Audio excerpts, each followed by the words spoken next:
안녕하세요. 저는 40대 유부녀입니다.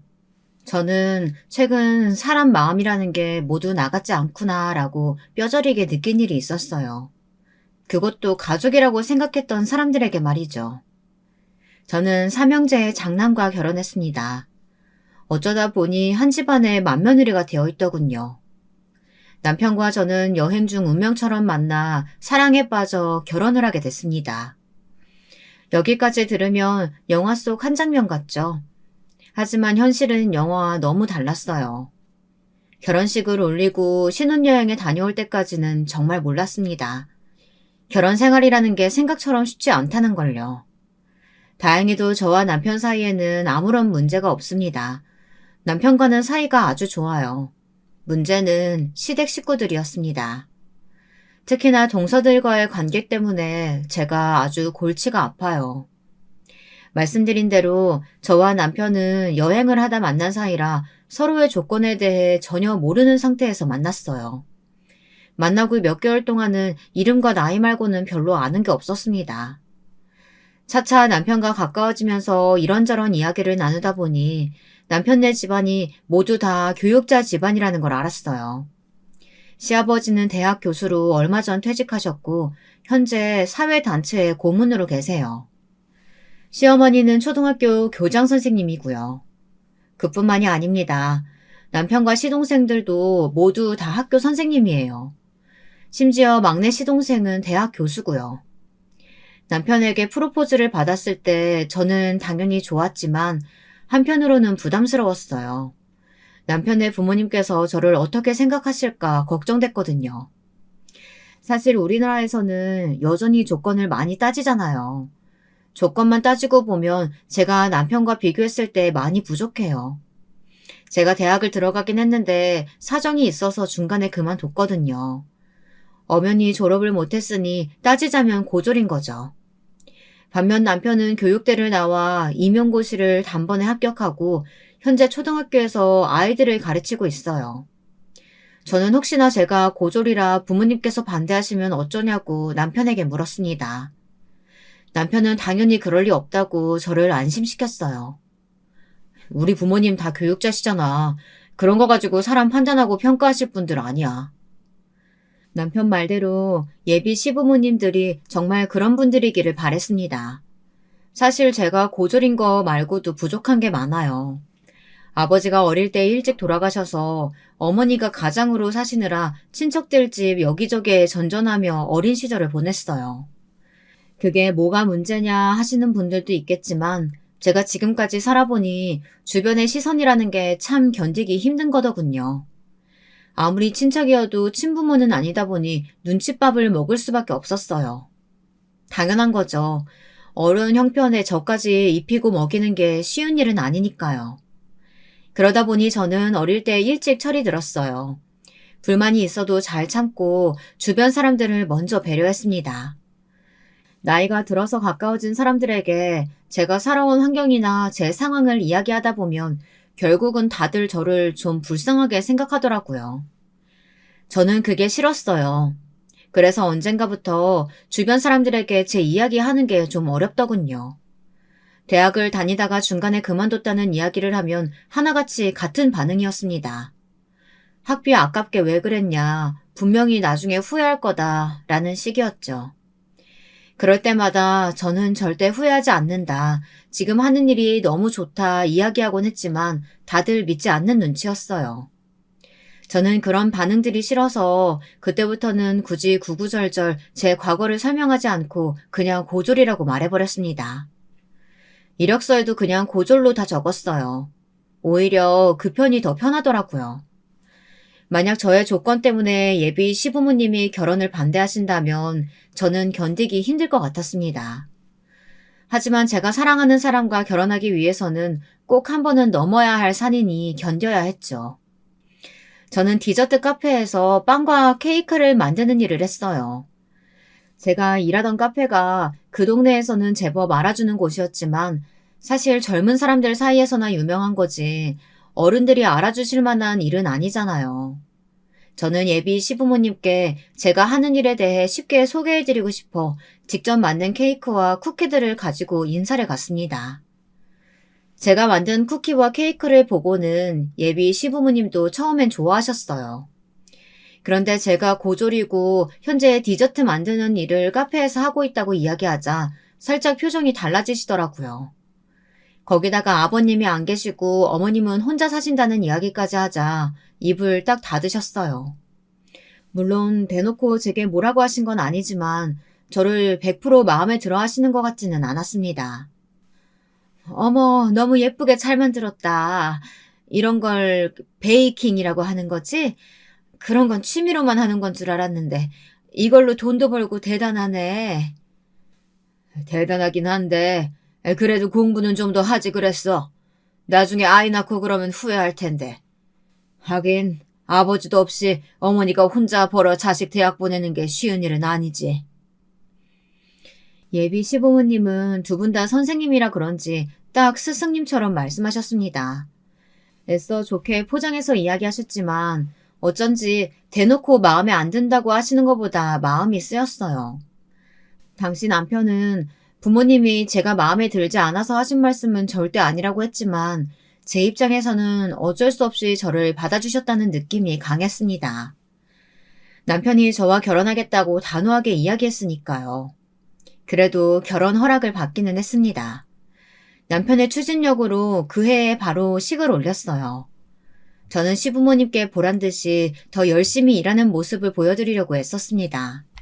제가 아무리 제 일을 사랑하고 열심히 한다고 해도 시부모님이 생각하시기에는 제가 하는 일이 일반적인 직장이라기보다는 그냥 동네의 작은 가게에서 아르바이트 정도 한다고 여기시는 것 같았어요. 저는 얼른 돈을 모아 제 이름으로 된 가게도 내고 성공하고 싶었습니다. 그런데 그게 생각처럼 쉽지 않았어요. 결혼한 지 반년도 되지 않아 바로 제가 첫 아이를 갖게 됐습니다. 분명 저희 부부에게는 너무 좋은 일이었지만 걱정되지 않는 건 아니었어요. 시부모님은 제가 일을 그만두기를 바라셨습니다. 아니, 제가 일을 그만두는 게 당연하다고 생각하셨어요.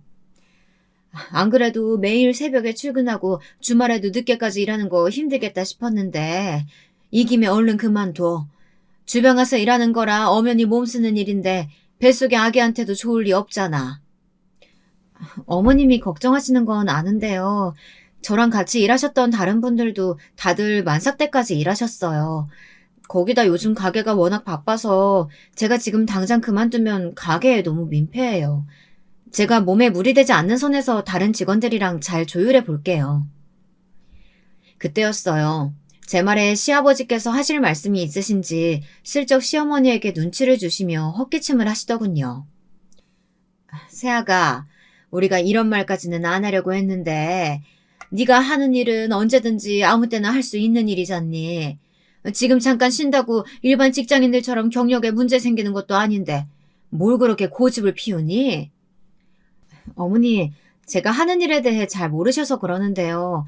디저트라는 게 워낙 손을 많이 쓰는 일이라 쉬면 금방 손이 굳어요.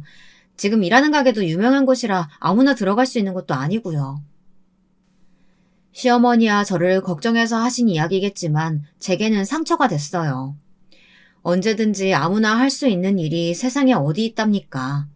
저는 시어머니와 잘 지내고 싶은 마음에 애써 제 생각을 차분하게 말씀드리려고 노력했습니다. 그런데 그때 잠자코 계시던 시아버지께서 나서셨어요. 내 딴에는 세아가 너를 이해해보려고 노력했다. 근데 도저히 안 되겠구나. 힘들게 하루 종일 사서 학교에서 애들 가르치는 네 남편 아침밥은 한 번도 안 차려주면서 남들 먹을 빵 만들어주겠다고 새벽에 나가는 게 말이 되니? 아버님, 저는 사랑하는 사람과 화목한 가정 만들기 위해 결혼한 거지 아버님 아들 아침밥이나 차려주겠다고 결혼한 게 아닌데요. 시아버지께서 제가 하는 일에 대해 하찮게 생각하시면서 남편 하는 일만 대단하다고 하시니 순간 저는 욱하지 않을 수가 없었습니다. 세아가 너야 그 악벌로 할 수 있는 일이 많지 않으니 간절할 만도 하지. 그 마음 모르는 건 아닌데 어쨌든 지금은 뱃속 아기 생각해서 그냥 때려치우고 집에서 네 남편 내조나 해라. 그 전에는 아닐 거라고 그럴 리 없다고 생각했지만 제가 임신 사실을 알았을 때 확실히 알았습니다.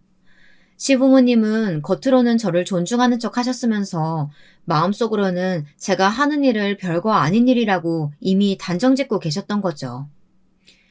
아버님, 어머님이 생각하시기에는 제가 별 볼 일 없는 일에 괜한 힘 쏟고 있다고 생각하시는 것 같은데 제 일은 제가 알아서 하겠습니다. 그리고 뱃속의 아기나 남편 아침밥 같은 문제는 저희 부부 문제니까 저희가 상의해서 결정할게요. 그러니까 더는 제 일에 참견하지 마세요. 저는 순간 울컥하는 마음에 울분 섞인 목소리로 제 생각을 이야기했습니다. 당연히 시부모님은 어이없어 하셨죠. 저를 자기밖에 모르고 고집센 애로 생각하시는 것 같았어요. 그 정도를 가지고 결혼 생활이 뭐가 힘드냐고요. 그 일은 시작에 불과했습니다. 제 결혼 생활의 문제는 임신이나 출산, 시집살이 같은 게 아니었어요. 진짜 시작은 바로 동서들의 등장이었습니다. 시동생들이 결혼하면서 동서가 둘이 생겼는데 그때부터 저는 신세계를 경험했습니다. 동서 둘 다 시아버지와 아주 밀접한 관계가 있었어요. 동서들은 다 오래전부터 시아버지와 가깝게 지내시는 대학 교수분들의 자제들이었습니다. 시동생들과 동서들은 어릴 때부터 가족 모임에서 다 알고 지낸 사이였던 거죠. 1, 2년 사이에 둘 다 결혼했어요. 거기다가 동서들이 둘 다 대학 교수예요. 저는 결혼하고 나서 세상에 대학 교수가 이렇게 흔한가 싶을 정도로 저희 시댁에 발에 치이는 게 대학 교수였습니다. 물론 동서들 친정이 다들 좀 있는 집안이다 보니 동서들 능력에 비해 운 좋게 좋은 자리를 하나씩 차지하고 있는 것 같았지만 제가 뭘 어쩌겠어요. 자기들 입으로 교수라고 하니 그런가 보다 했죠. 그러던 어느 날이었습니다. 그날은 오랜만에 가족들이 다 모여 식사를 하는 자리였어요. 저는 일찍부터 시댁에 가서 식사 준비를 하고 있었습니다. 동서들은 다들 학교에 일이 많다면서 늦게 끝난다고 했어요. 시어머니도 퇴근하고 오신다고 했습니다. 저는 이미 익숙했어요. 동서들이 둘이나 생겼어도 항상 이랬거든요. 저는 차라리 집안일이 편했어요. 원래 음식하는 걸 좋아하기도 했고요. 어머, 이거 갈비찜 너무 야들야들하고 맛있다. 암튼 우리 큰며느리가 음식 하나는 기똥차게 한다니까. 그러니까요. 우리 형님은 이런 걸 언제 다 배우셨어요? 저는 나이만 먹었지. 지금까지도 주방에 들어가면 막 떨리고 긴장돼서 아무것도 못하는데. 요즘 세상에 여자들 다 일하고 능력 있는데 뭐하러 주방에 들어가니? 돈만 있으면 핸드폰으로도 다 배달되는 시대에. 역시 우리 아버님 확 열리신 분이라니까요. 제가 이래서 우리 아버님 존경해요. 어차피 가족들끼리 모여봐야 저는 할 얘기가 없었습니다. 식당 아줌마처럼 음식이나 만들고 상 차리는 게 훨씬 마음이 편했습니다. 저더러는 남편 아침밥 좀 안 차렸다고 그렇게 성을 내시던 시아버지가 동서들한테는 반찬도 하지 말고 시켜 먹으랍니다. 동서들은 능력이 있으니 그래도 된다고요. 시댁 식구들은 항상 저만 빼고 다들 화기애애했습니다. 다들 교육을 전공하고 학교에서 일하는 사람들이다 보니 만나면 이야기가 끊이질 않았어요. 남편은 중간에서 제가 어색해하지 않도록 중재해주려고 노력했지만 소용없었습니다. 이미 그들만의 세상이었거든요.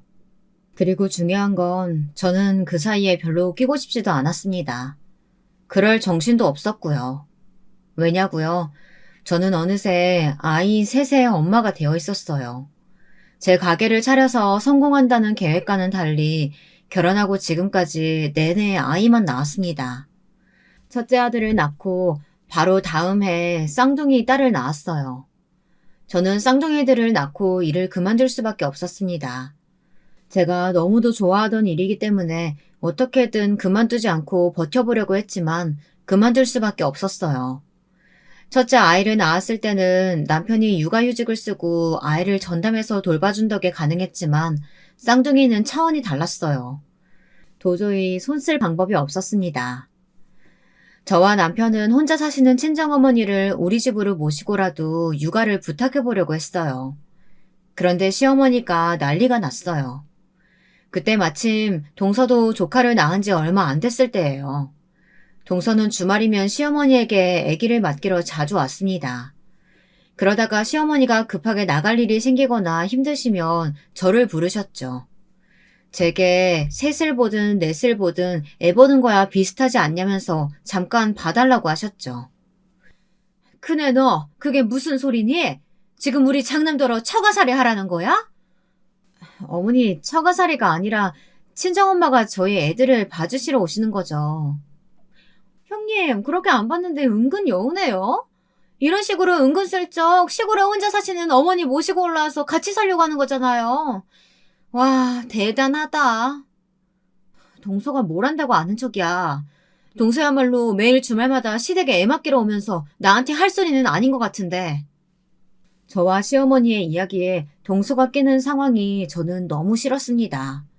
동서야말로 얄미운 게 여행은 항상 친정 식구들이랑만 가면서 애는 시댁에 맡겼어요. 시어머니도 어이없는 게 우리 애들은 한 번도 안 봐주셨으면서 동선의 애들은 툭하면 봐줬다는 겁니다. 딴소리 할 거 없이 내 아들 처가살이는 절대로 안 돼. 네가 나가서 벌어봐야 얼마나 번다고 애 셋을 떼어놓고 일을 하니? 그냥 네가 그만두고 애나 봐. 시어머니의 말 한마디 한마디가 비수처럼 가슴에 꽂혔지만 어쩌겠습니까. 시어머니 말이 맞아요.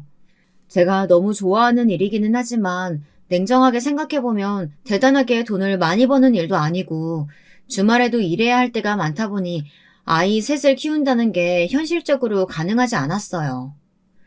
저는 결국 일을 그만두고 전업주부가 되었습니다. 아이들을 위해서는 어쩔 수 없는 선택이었지만 사실 저는 너무 아쉬웠어요. 그렇다고 결혼하고 아이들 낳은 걸 후회하지는 않습니다. 아이들을 위해서는 제가 곁에 있어주는 게 당연한 일이라고 생각했거든요. 이런 상황이다 보니 가족들끼리 모였을 때 제가 이야기에 낄 수가 없었죠. 그날도 주말이었습니다. 시댁에 잠깐 갔는데 막내 동서가 와 있더라고요. 함께 밥을 먹는데 첫째가 너무 칭얼거려 남편이 아이를 데리고 방으로 갔어요. 좀 달래고 오겠다고요. 그런데 그때 막내 동서가 눈치 없이 듣기 싫은 소리를 하더군요. 아유, 우리 아주버님, 일주일 내내 학교에서 애들한테 시달리고 와서 쉬는 날이라도 좀 쉬셔야 할 텐데. 쉬는 날까지 애들 셋 보느라 너무 고생이시다. 육아에 쉬는 날이 어딨어. 아빠면 당연히 해야지. 그거야 맞벌이 부부나 그렇게 하는 거죠. 형님은 직업이 주부잖아요. 그럼 당연히 평일이든 주말이든 형님이 다 알아서 하셔야죠. 동서는 애도 하나 안 낳았으면서 뭘 한다고 그렇게 아는 척을 해. 육아 해봤어? 막내 동서는 항상 입에 달고 사는 말이 절대 아이는 안 낳는다는 거였습니다. 애 낳으면 몸매도 망가지고 자기 시간도 없다면서요. 결혼할 때부터 막내 시동생과 딩크족으로 살기로 했다네요. 형님, 저 아동학 전공이에요. 제가 애는 안 낳았어도 이론상으로는 형님보다 빠삭하다고요. 아이고 첫째 너 힘들면 애들 데리고 먼저 집에 가라. 괜히 육아 스트레스 풀겠다고 피곤한 막내 앞에서 손윗동서 흉내내지 말고. 어머니, 제가 언제 손윗동서 흉내를 냈다고 그러세요. 동서가 먼저 저를 무시하니까. 어허 첫째, 너 어디서 감히 시어머니한테 꼬박꼬박 말대꾸야? 식구들 모인 자리에서 제일 큰 사람이 아주 잘한다. 그만하고 얼른 뒷정리나 해라. 만면이래가 돼가지고 동서들 아우르지는 못할 망정. 아이고. 아버지, 이 사람도 힘들어서 그러는 건데 왜 자꾸 재수씨 편만 드세요? 오늘도 이 사람이 음식 준비 다 하고 상도 혼자 다 차렸는데요. 남편은 주말에도 쉬지 못하고 시댁에 와 애 보고 살림하는 제가 안쓰러웠는지 시부모님께 한 소리 했습니다. 아이고, 그까지 상 차리고 설거지하는 게 무슨 일이라고.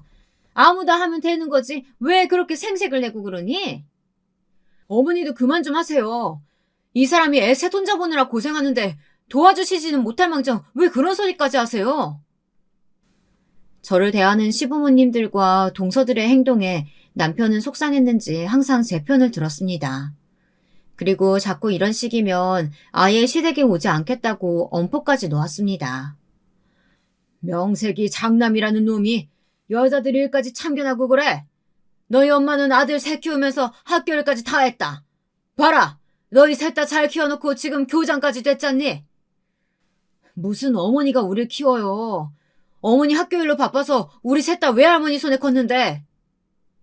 남편은 말이 통하지 않는다면서 저와 애들을 데리고 그대로 시댁을 나와버렸습니다. 저는 남편에게 고마우면서도 걱정이 앞섰어요. 괜히 저 때문에 남편과 시부모님의 사이를 갈라놓는 것 같아서요. 제가 걱정을 하면 남편은 항상 괜찮다고 했습니다. 오히려 자신의 가족들 때문에 제가 상처받고 힘들어하는 것 같아 미안하다고 했어요. 시부모님이나 동서들과 잘 못 지내는 건 저도 속상했지만 그래도 아이 셋을 키우면서 한 번도 다투지 않은 남편과는 잘 지냈습니다. 남편은 언제나 저를 더 응원해줬거든요. 어딜 나가봐도 제가 만든 음식보다 맛있는 건 없다면서 항상 저를 최고라고 해줬습니다. 덕분에 저는 용기를 낼 수 있었어요. 저는 집에서 하루 종일 정신없이 아이 셋을 돌보면서도 시간이 날 때마다 새로운 레시피도 연구하고 연습도 많이 했습니다. 적고 메모할 시간은 없어도 항상 핸드폰을 켜두고 영상으로 찍으며 공부를 했어요. 아이들을 안고 업어가면서요. 그럴 때마다 저는 제가 만든 쿠키와 빵들을 예쁘게 포장까지 해서 시부모님과 동서들에게 가져다 주었습니다. 남편은 가족들한테 그런 소리까지 들어가며 뭐하러 잘해주냐고 했지만 저는 괜찮았습니다. 항상 저를 응원해주는 남편 덕분인지 저는 다른 사람들에게 무슨 소리를 듣더라도 제가 만든 음식을 함께 나눠 먹는 게 좋았거든요. 그래도 가족인데 자주 얼굴 보고 지내다 보면 언젠가는 자연스레 서로에 대해 이해하고 가까워지는 날이 있겠지 싶어서요. 하지만 그 길 또한 쉽지 않았습니다. 동서들과 거리를 좁히는 게 제 생각만큼 쉽지 않았어요. 동서 둘은 저 빼고 자주 만나는 것 같더라고요. 같이 저녁도 자주 먹는 것 같길래 한 번은 제가 먼저 같이 밥 먹자고 했습니다. 집으로 초대했어요. 제가 최근에 이사를 했거든요. 남편이 조금 한적한 동네로 발령이 돼서 그 김에 작은 주택을 사서 전원 생활을 시작했습니다. 저는 작게 텃밭을 꾸몄어요. 제가 인테리어에도 관심이 많아 하나부터 열까지 다 신경 써서 했습니다. 동서들은 이사한 우리 집이 부러운지 연신 예쁘다고 하고 제가 해준 음식도 잘만 얻어먹더니만 마지막에는 꼭 듣기 싫은 소리를 한마디씩 했습니다. 형님은 집에서 노는 게 적성에 맞으시나 봐요? 집도 매일 이렇게 가꾸고 한가롭게 쿠키나 굽고. 완전 부럽다. 적성은 무슨, 나도 당연히 나가서 일하고 싶지. 그리고 내가 워낙 부지런한 성격이라 애새 키우면서도 이 정도로 깨끗하게 유지할 수 있는 거야. 에이, 그거야 형님이 덜 힘드니까 그러는 거죠. 저도 취미로 뭐라도 배우고 싶은데 퇴근하고 들어가면 손 하나 까딱하기 싫을 정도로 힘들다고요. 밥도 안 챙겨 먹는다니까요. 맞아. 나도 딱 일주일만 형님처럼 집에서 놀았으면 좋겠다. 그러면 나도 형님네 집처럼 이렇게 예쁘게 꾸며놓고 한가롭게 쿠키 좀 구울 텐데. 형님도 SNS 같은 거 해보시지 그래요? 요즘 할 일 없는 아줌마들 많이 하던데. 할 일이 없기는 하루 종일 바빠서 앉아서 밥 먹을 시간도 없는데. 듣다 저도 너무 짜증나서 동서에게 한마디 하려던 그때였습니다. 막내 동서가 뒤에서 뭐라고 혼자 중얼거리는데 너무 작게 말해서 무슨 소리인지 모르겠더라고요. 그래서 제가 막내 동서에게 뭐라고 한 거냐고 나한테 말한 거냐고 물었습니다. 그러자 대뜸 막내 동서가 소리까지 내며 웃더군요. 그러더니 하는 말이 어이가 없었습니다. 아, 맞다. 저도 모르게 그만 영어로 얘기했네요. 저랑 둘째 형님은 만나면 가끔 영어로 얘기하거든요. 옛날 유학할 때 생각도 나고 해서요. 동서가 영어로 이야기해서 못 알아들은 게 아닌데 동서는 제가 영어를 몰라서 못 알아들었다고 생각하는 것 같더군요. 어이가 없었습니다. 말이 좋아 유학이지 둘 다 부모님 도움받아 장학금 내고 이름도 못 들어본 대학에서 돈 주고 학위 따온 거 제가 뻔히 아는데 잘난 척이 아주 하늘을 찌르더군요. 곧 죽어도 영어 못 알아들었다고 말하긴 쪽팔리나 봐요. 막내 동서는 제가 못 알아들은 줄 알았는지 다시 영어로 큰 동서에게 이야기하더군요. 어이가 없었습니다. 동서는 그래도 미국에서 한 3년 있었다고 하지 않았어? 발음이 하긴 3년 살았다고 원어민 같아질 거면 개나 소나 다들 미국에 있다 왔겠지. 형님, 그게 무슨 뜻이에요? 뭐 제가 개나 소라는 거예요? 어머, 내가 동서한테 한 말일 리가 있어?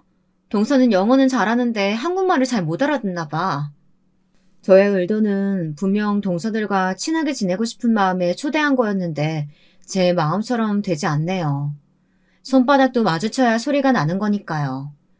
동서들은 저랑 잘 지내고 싶은 마음이 조금도 없는 것 같았습니다.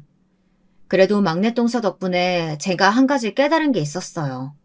바로 SNS입니다. 막내 동서 말대로 저도 한번 도전해볼까 싶었어요. 그러던 어느 날이었습니다.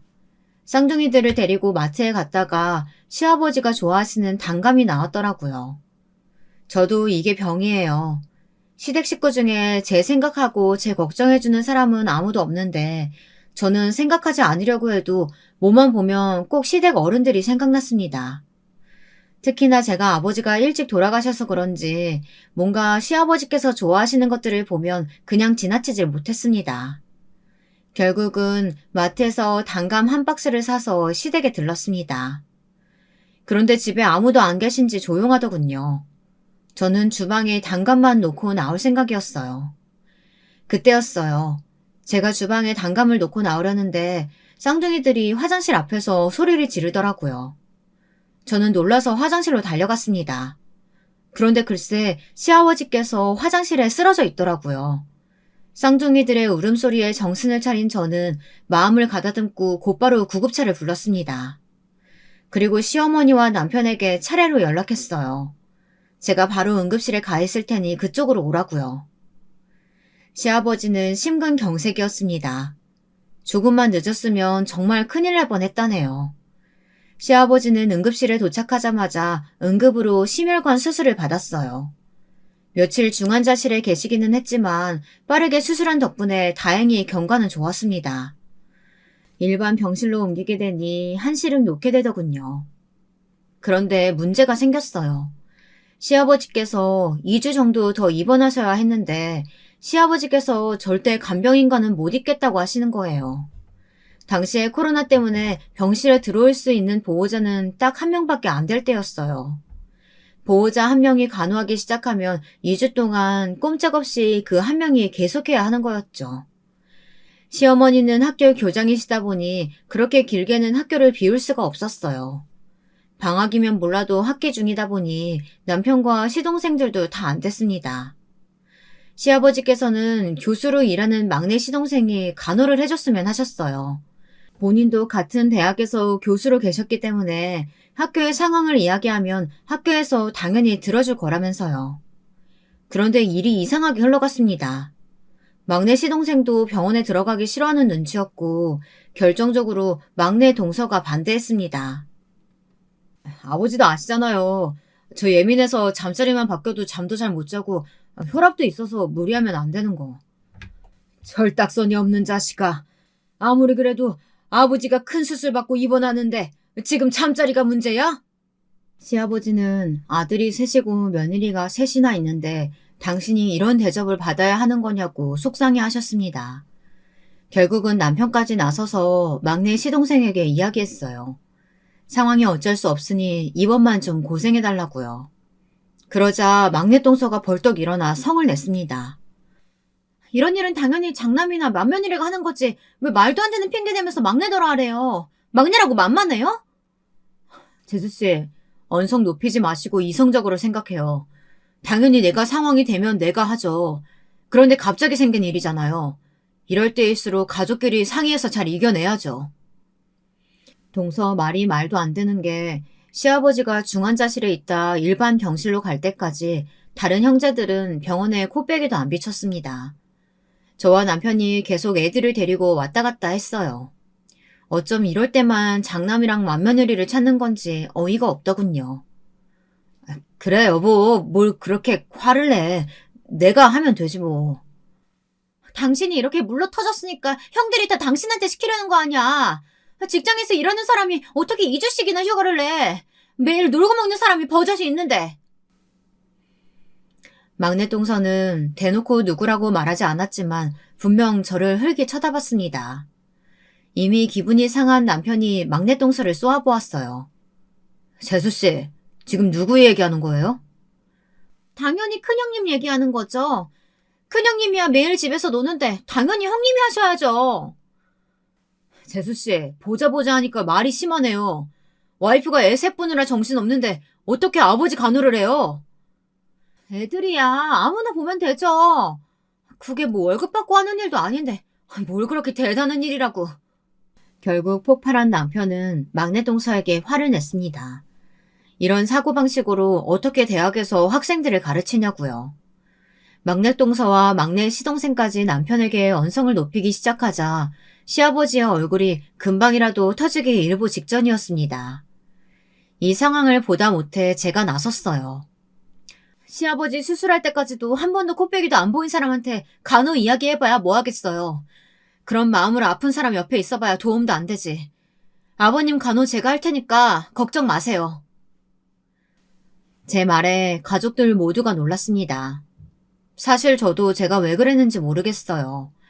그런데 아프신 분을 두고 간호를 한 해 만에 왈가왈부하는 게 싫었습니다. 자식이 아들 셋에 며느리가 셋이나 있는데 자식된 도리로서 누구든 하면 되는 거 아닌가요? 저는 어릴 때부터 가족의 품이라는 걸 잘 모르고 살아서 그런지 가족이 힘들고 아프면 서로 돕는 게 당연하다고 생각했습니다. 저희 친정엄마가 서울로 잠깐 올라오셨어요. 아이들은 남편과 친정엄마에게 맡기고 저는 시아버지를 간호했습니다. 남편과 시어머니는 저에게 고마우면서도 너무 미안했어요. 특히나 저에게 무관심했던 시어머니께서 하루에도 12번씩 전화가 왔어요. 그리고 지금까지 한 번도 아이들을 안 봐주시던 분이 제가 병원에 들어가자 쉬는 날마다 저희 애들을 봐주셨더라고요. 큰애야, 너 정말 대단하다. 혼자 애 셋을 도대체 어떻게 키웠니? 나 정말 밥도 한 끼 못 먹고 화장실도 못 갔어. 시어머니는 며칠 아이들을 봐주시더니 제 고충을 좀 알아주시더라고요. 거기다가 지금까지 제가 너무 고생 많았다면서 앞으로는 주말에 한 번씩 아이들을 맡기래요. 당신이 도와주시겠다고요.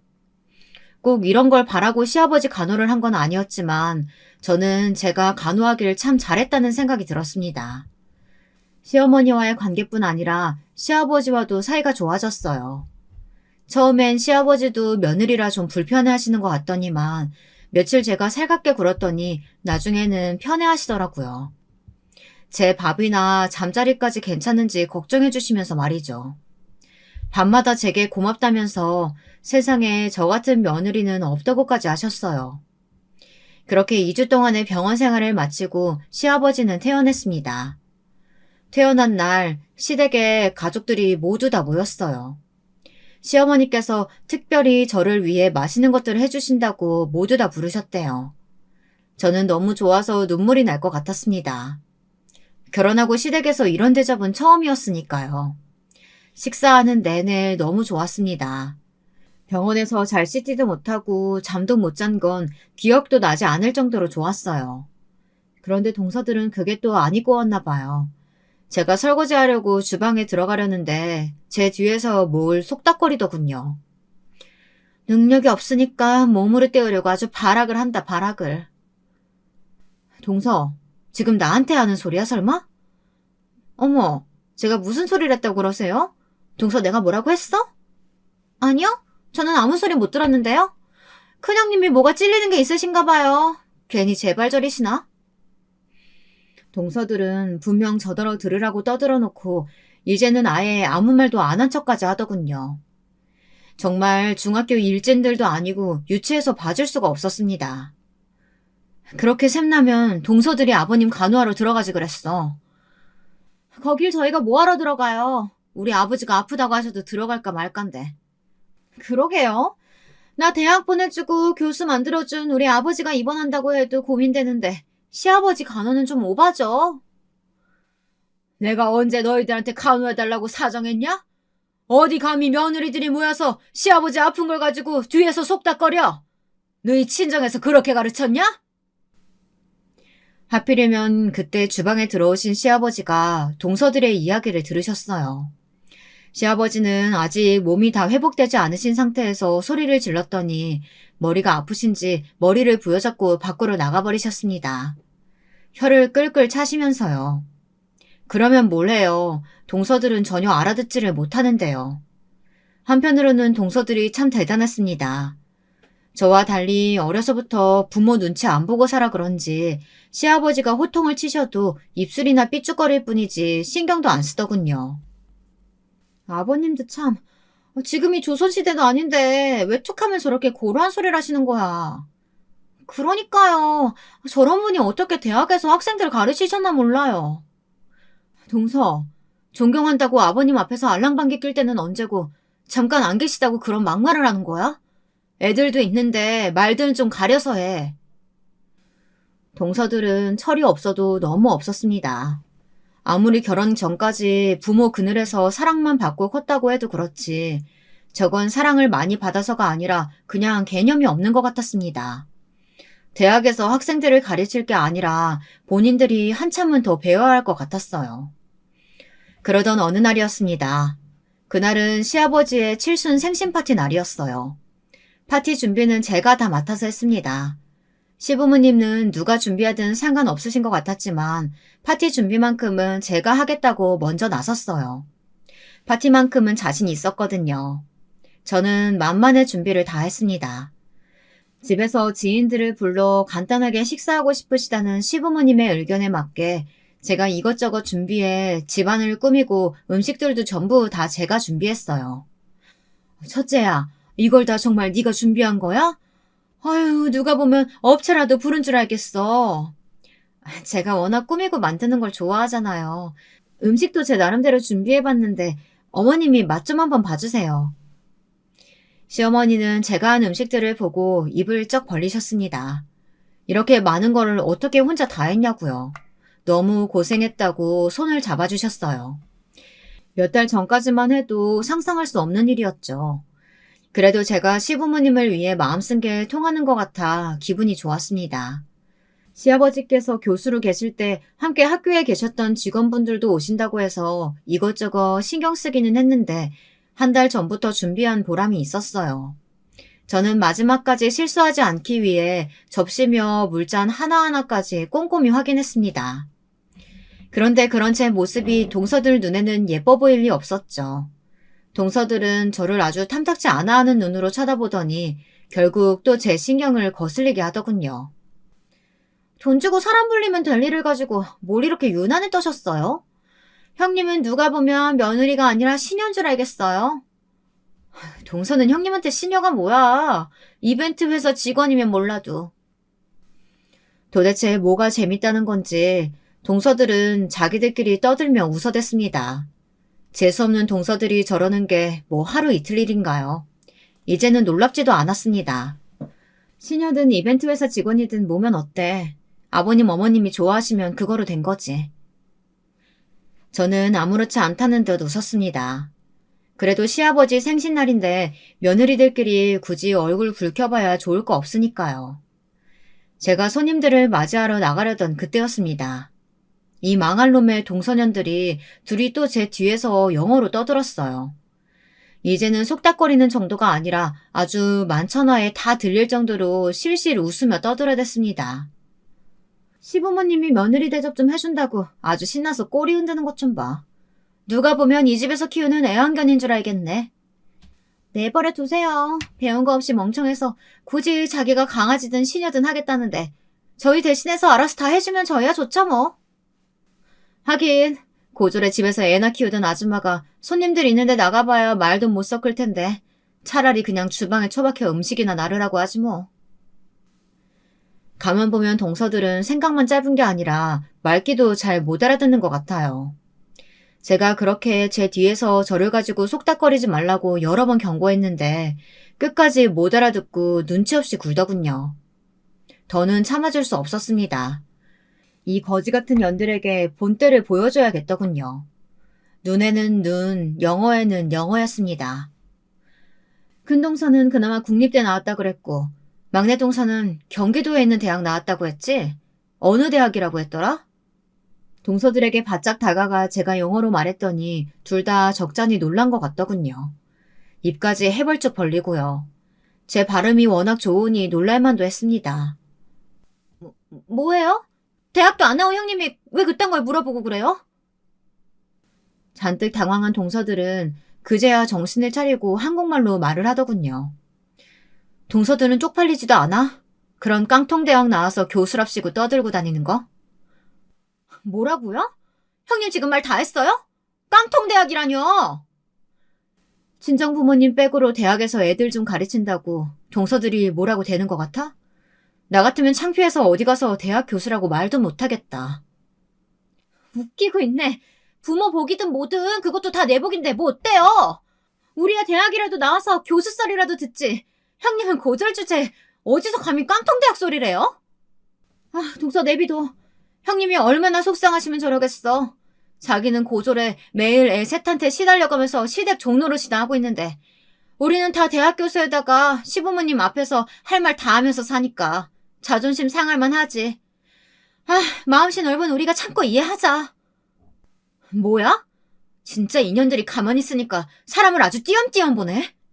저는 무식한 동서들을 도저히 인간적으로 대해줄 수가 없었습니다. 어머머, 형님. 아무리 무식해도 그렇지 인연이 뭐예요, 인연이? 무식한 건 인연들이지, 인연들아. 어디서 개똥 같은 대학 나온 것들이 내 앞에서 명함을 내밀어. 나 서울대 의대 다닌 여자거든? 저는 결국 폭발하고 말았습니다. 곧바로 큰 동서에게 다가가 뺨을 날려줬어요. 막내 동서도 동서였지만 항상 제 옆에서 깔짝깔짝거리는 큰 동서가 거슬렸거든요.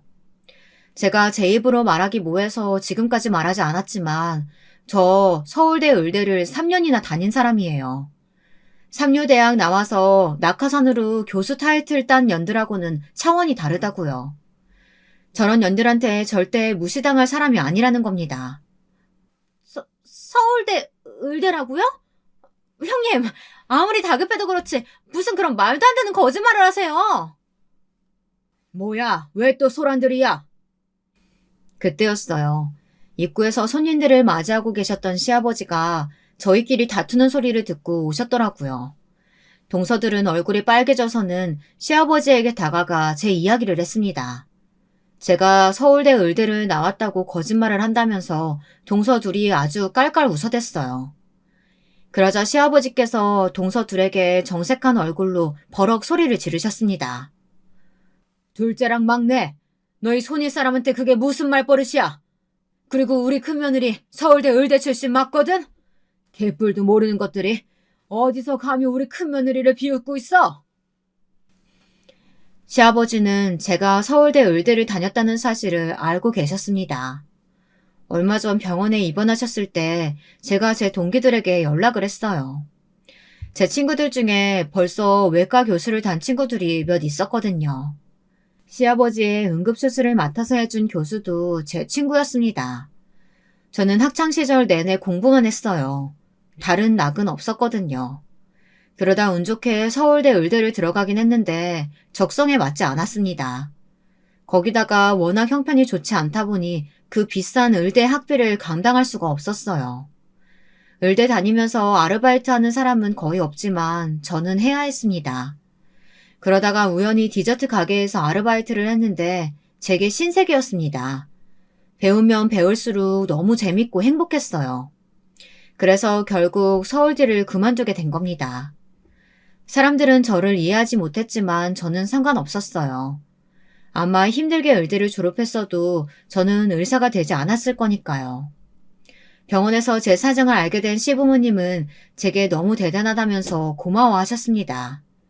나름 의대를 3년 다녔다고 시아버지 간호하는데 도움이 많이 되긴 했거든요. 저는 가족으로서 당연한 일이고 별일 아니라고 생각해서 가족들 앞에서 따로 언급하지 않았습니다. 그런데 이제 보니 저도 생색낼 걸 그랬어요. 제 동서들같이 멍청하고 이기적인 년들에게는 말이죠. 재수씨들이 우리 와이프한테 함부로 대할 때마다 혹시나 했는데 설마 우리 와이프가 고졸이라고 생각해서 따돌린 거였어요? 너희들은 명색이 교수라는 것들이 사람을 그런 식으로 차별했어? 어머님, 아주버님, 그런 게 아니고요. 이 사람 중고등학교 내내 전교 1등만 한 사람이고 서울대도 정시로 들어갔어요. 재수 씨들하고는 차원이 다르다고요. 아니, 그 좋은 대학까지 들어가 놓고 그럼 왜 지금은 이 모양 이 꼴로 사는데요? 그러니까 무시했죠. 동서들은 전혀 자신들의 잘못을 몰랐습니다. 이 모양 이 꼴? 동서, 말 좀 조심해. 내가 사는 꼴이 어때서? 사장님, 테이블 세팅된 거는 다 찍었는데 어떻게 할까요? 음식 나오는 건 조금 이따가 찍을까요? 사장님이라니, 누가 사장님이에요? 동서들은 무슨 더맨더머들처럼 둘이 동시에 눈을 동그랗게 떴습니다. 누구긴 누구야? 너희 큰형님이지? 너희는 동서라는 것들이 손윗동서한테 너무 관심 없는 거 아니니? 큰애 SNS 대박난 지가 언젠데 아직도 몰라? 그랬습니다. 시부모님이 저를 대하시는 게 변한 데에는 제가 시아버지 병간호를 극진하게 해서이기도 했지만 사실 제가 하는 일이 대박이 나서이기도 해요. 몇 개월 만에 이것저것 광고 제의가 들어왔어요. 자신들의 제품들을 제 SNS에 노출해 달라고요.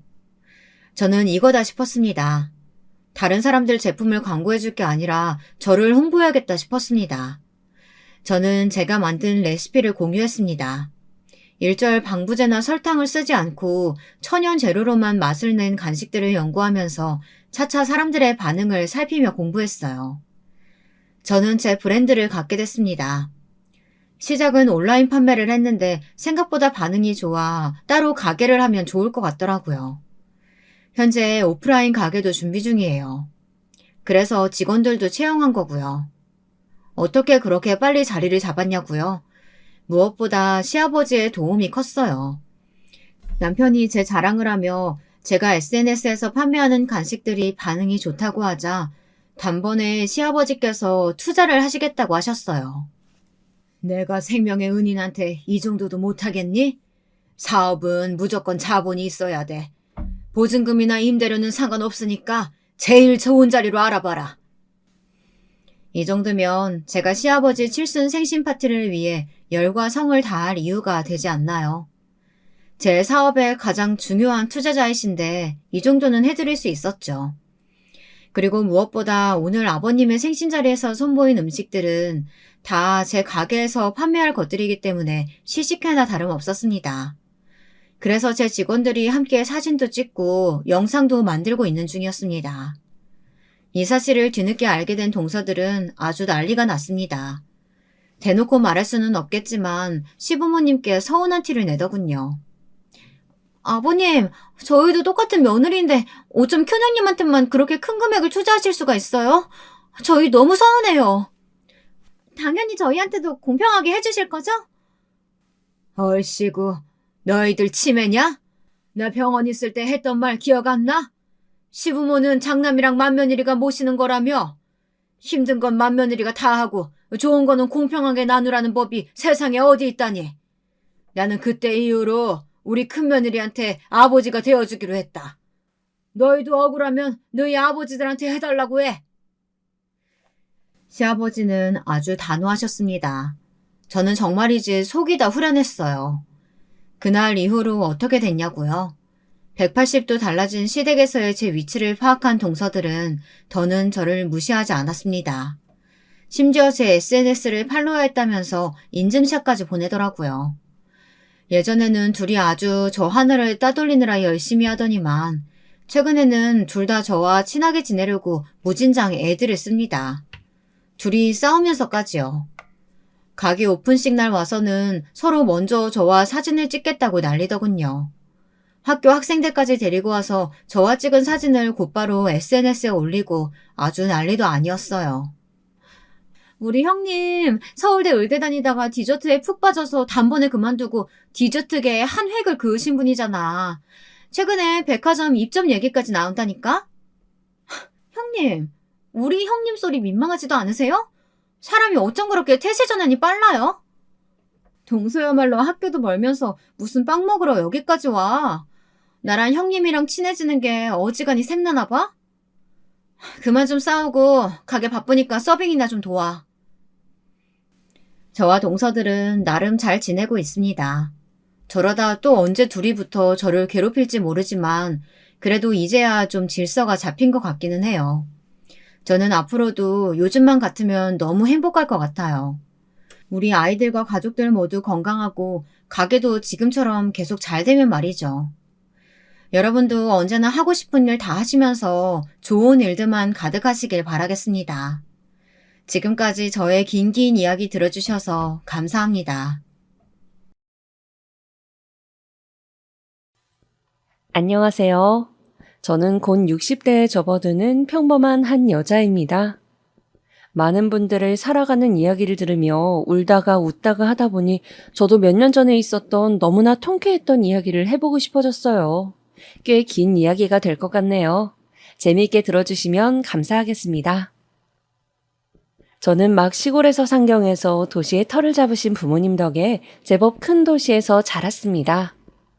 부모님은 재래시장에서 야채 장사를 하셨어요. 부모님은 성실하게 재산을 조금씩 늘려가셨어요. 저는 공부에는 별 흥미가 없었기 때문에 겨우겨우 고등학교를 마치고 여기저기 쏘다니면서 즐겁게 20대를 보냈습니다. 그러다가 엄마를 따라갔던 교회에서 한 오빠를 만나게 되었어요. 엄마가 교회를 다니기 시작하면서 저도 다니게 되었거든요.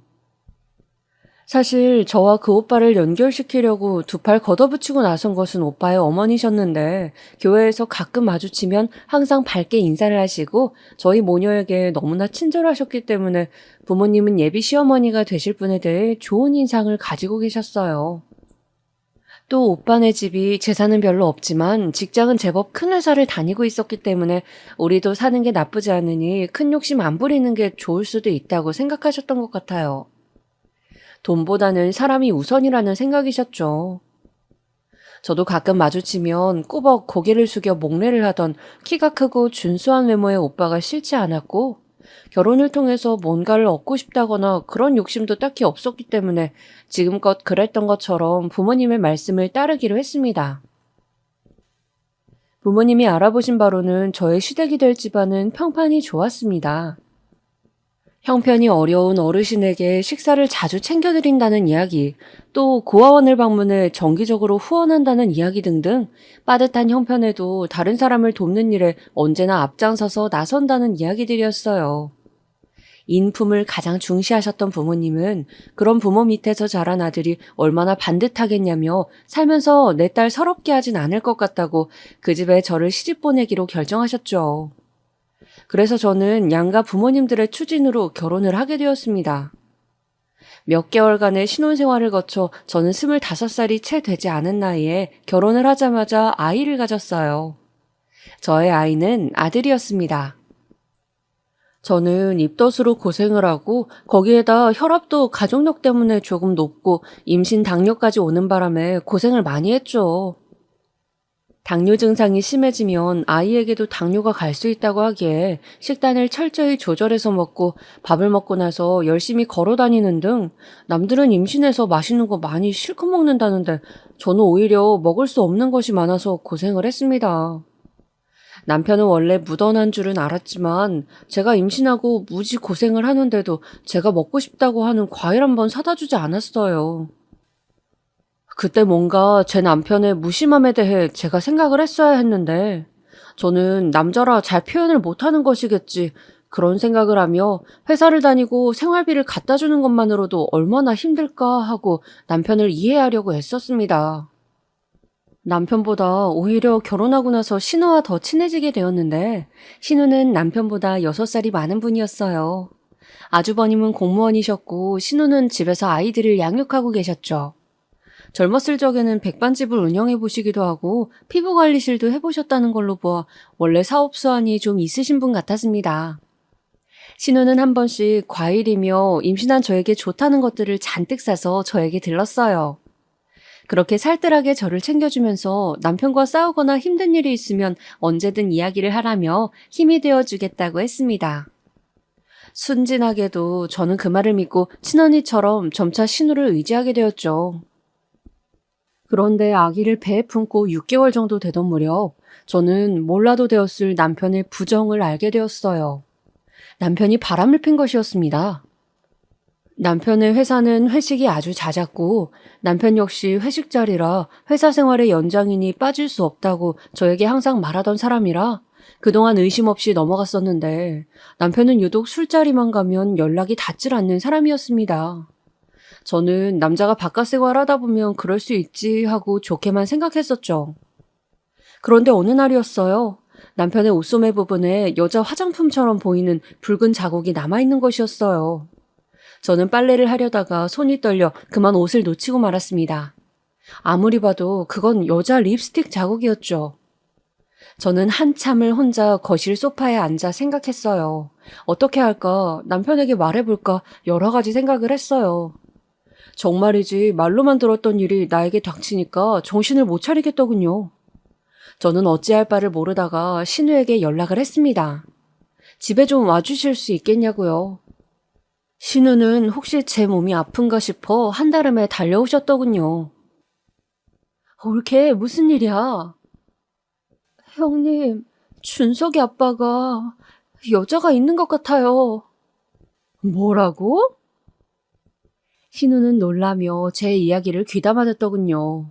그리고 이야기를 다 듣자마자 저를 안심시키는 것이었습니다. 아이고, 난 또 뭐라고. 그 화장품 내 거야. 네? 그 화장품 내 거라고. 나랑 잠깐 봤는데 그때 실수로 묻었나 보네. 옳게 오해하지 마, 어? 저는 말도 안 되는 소리 같기는 했지만 신우가 굳이 그런 거짓말을 할 필요가 없다 싶어 그 말을 믿었습니다. 이후에 남편한테도 물어보니 맞다고 하더군요. 그 후에도 남편은 술만 마시면 필름이 끊겼다는 둥 차에서 자고 있건 다음날 들어오는 일도 있었지만 저는 그저 남편이 술 조절을 워낙 못하는 사람이라고만 생각했습니다. 그러다가 결국 일이 터지고 말았죠. 남편이 바람을 핀 결정적인 증거를 제가 잡게 된 것이었어요. 사람 일이 우연과 우연이 겹친다고 해야 하나? 갑자기 가끔 안부를 주고받지만 완전 자주 연락하지는 않는 친구에게서 연락이 왔습니다. 여보세요? 잘 지냈어? 오랜만이다. 지연아, 그게, 여기 호프집인데. 응? 왜? 나 오늘 못 나가. 그리고 우리가 20대도 아니고 뭔 이태원이냐? 아니, 그게 아니라 내가 뭘 좀 봤거든. 내 이야기 한번 들어봐. 친구는 제 결혼식에 왔었는데 지금 있는 그 술집에서 우리 남편을 봤다는 것이었습니다. 남편이 다른 여자와 어깨동무를 하고 나란히 앉아 술을 마시며 웃는다는 것이었어요. 처음에는 이성이라도 친구인가 보다 하고 가서 인사를 할까 고민을 했다는데 둘이 허리를 서로 감싸 안고 밀착한 채로 술을 먹고 있었기 때문에 분위기가 너무 이상해서 인사는 하지 못했다고 했어요. 그러면서 마음에 걸리면 지금 여기로 와서 직접 보라면서 가게 이름하고 위치를 알려주더군요. 전화를 끊고 저는 너무 당황해서 온몸이 부들부들 떨리고 머리가 아파왔습니다. 남편이 설마 진짜 바람을 피고 있는 것일까? 저는 고민을 했습니다. 모든 것이 혼란스러웠습니다. 그리고 그날 밤 저는 망설이던 끝에 친구가 말해준 술집을 찾아갔죠. 헐레벌떡 도착한 술집에는 정말 여자와 부둥켜 안고 술을 마시고 있는 남편이 있었습니다. 당신 어떻게 이럴 수가 있어? 여보, 그게... 당신 뱃속에 우리 아기한테 미안하지도 않아? 여보, 나 배가... 당신 왜 그래? 괜찮아? 저는 갑자기 너무 흥분해서 소리를 지른 나머지 배가 너무 강하게 뭉쳐서 그만 그 자리에서 주저앉고 말았습니다. 주변에서 119를 불러주고 남편이 땀을 뻘뻘 흘리면서 저를 데리고 병원으로 갔더니 아기가 스트레스를 받아서 조산기가 있다며 조심해야 한다고 했죠. 조금만 움직여도 아기가 내려와 버릴 수 있다고 병원에선 입원을 해서 아기가 나올 때까지 계속 누워서 지내는 것을 권유했어요. 저는 졸지에 아무것도 못하고 누워 지내게 되었죠. 나중에 정신을 차리고 하얀 병원 천장을 바라보면서 멍하니 있는데 남편이 신우와 함께 와서 저에게 용서를 빌었습니다. 그냥 한번 호기심이었다고, 정말 미안하다고, 당신하고 아이 잘못되면 정말 나는 못 산다고. 신우 역시 이번 한 번만 올케가 참아달라며 정말 미안하다고 연신 눈물을 보였죠. 저번에 신우가 자기 립스틱이라고 한 건 역시 동생을 위해 둘러대준 것이라고 했어요. 저는 정말 어이가 없었죠. 시모 역시 제 예상을 벗어나는 반응을 보였습니다. 아들이 바람을 폈고 며느리가 충격으로 쓰러졌는데 저보고 대뜸 그러시는 거였어요. 얘, 너는 몸이 그렇게 약해서 어떡하니? 아기는 괜찮더냐? 어머님, 이 사람 사고 친 거 들으신 거예요? 우리 때는 남자들은 의뢰 한 번씩 다 그랬단다. 그런 거 일일이 마음 쓰면서 못 살아. 피곤해서. 그냥 편하게 마음 가지고 너는 너고 나는 나다 하면서 서로 남이라고 생각하면서 건드리지 말고 살면 그게 제일 현명한 거야. 어머님의 말씀을 듣다 보면 무조건 결혼 생활에서 양보는 여자가 해야만 한다는 말처럼 들렸어요. 저는 생각 같아서는 당장 이혼하고 싶었지만 실상 조산기로 인해 누워서 똥오줌을 누가 받아내야 할 정도로 아예 일어날 수도 없는 상태였습니다. 몸이 너무너무 좋지 않았죠. 그리고 남편은 그런 상태에서 매일 병실을 찾아와 자신의 잘못을 빌었습니다. 저는 남편을 용서하지도 그렇다고 이혼을 마음먹지도 못했어요. 갓난아기를 데리고 이혼한 채로 살아갈 자신이 없었거든요. 그때는 정말 하루하루가 비참했어요. 이런 일을 겪으면서까지 내가 당장 경제력도 없고 뱃속에 아이도 태어날 때가 되어서 현실에 굴복한다는 생각 때문에 많이 울었죠. 남편을 다시는 보고 싶지 않을 정도로 상처를 받았지만 저는 결국 병원에 누워있는 것밖에는 아무것도 못한 채로 그냥 아기를 출산했습니다. 남편은 그런 식으로 병실에 찾아와 중얼중얼 몇 마디 사과한 것 가지고 자신이 용서를 받은 것으로 생각하더군요. 저도 처음에는 그저 이렇게 시간에 맡긴 채 잊혀질 것으로 생각했습니다. 시간이 약이라는 말도 있으니까요. 그리고 아기가 태어난 후 한동안은 육아에만 전념했죠. 아기는 얄밉고 꼴도 보기 싫은 남편과는 달리 정말 눈에 넣어도 아프지 않을 만큼 예뻤습니다. 제 아기라 더 예쁘게 보이는 건지 많이 울지도 않고 잠도 잘 자고 순하디 순했습니다. 옹알이하는 모습이며 저를 보고 웃는 모습, 저에게 안기는 모습이 아직도 눈에 선할 만큼 너무도 순하고 예쁜 아기였죠. 이유식 투정 한 번 없이 항상 제가 만든 이유식도 잘 먹어주었고 잠잘 때도 머리만 대면 자서 힘든 일이 없었습니다.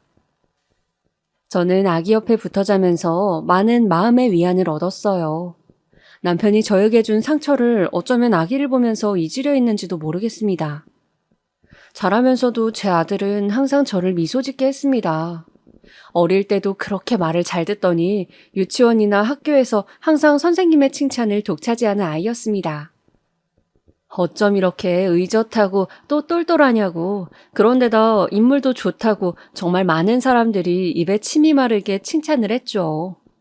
저도 그런 제 아들이 너무 자랑스러워서 지금 생각해보면 민망한 짓이었지만 자식 자랑도 많이 하고 떠들며 키웠던 것 같아요. 제 눈에는 한없이 잘나고 또 예뻐 보였으니까요. 반면에 저에게 큰 실수를 한 남편은 날이 갈수록 보기가 싫어졌어요.